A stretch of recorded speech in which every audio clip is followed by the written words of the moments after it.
काशी में मेट्रो चलाने के लिए एक बार फिर से बातचीत शुरू हो गई है और इस बार नए विकसित इलाकों को ध्यान में रखकर रूट तैयार किया जाएगा। जी हाँ, नमस्कार, आप देख रहे हैं डायलम्स न्यूज़ और मैं शिवांगी सिंह।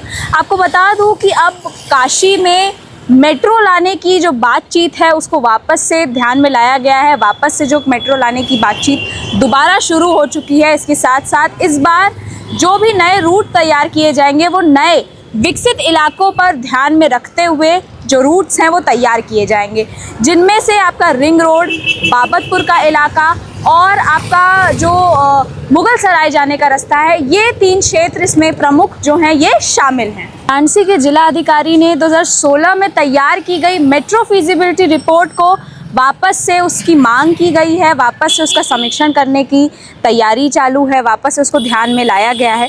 इसके साथ साथ मैं आपको ये भी बता दूं कि जो फिजिबिलिटी रिपोर्ट है और स्पेशलाइज्ड एनालिसिस रिपोर्ट है उसकी भी मांग की गई है, उसमें भी समीक्षण की तैयारी की गई है। इसके साथ साथ मैं आपको ये भी बता दूं कि 2016 में तैयार की गई जो मेट्रो फिजिबिलिटी रिपोर्ट थी उसमें 2 कॉरिडोर शामिल थे, जिसमें से पहला जो कॉरिडोर था वो था आपका शिवपुर तरना से लेकर BHU तक, जिसका रूट लगभग 19 किलोमीटर था। वहीं जो दूसरा रूट था वो आपका बनारस रेलवे स्टेशन से सारनाथ तक का रूट था, जिसका रूट की लंबाई लगभग 9 किलोमीटर थी।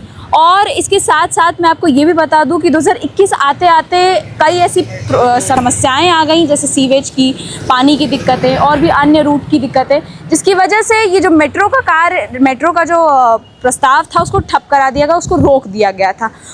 इसके साथ साथ मैं आपको ये भी बता दूं कि अब वापस से जो मेट्रो की बातचीत है वो दोबारा जारी कर दी गई है।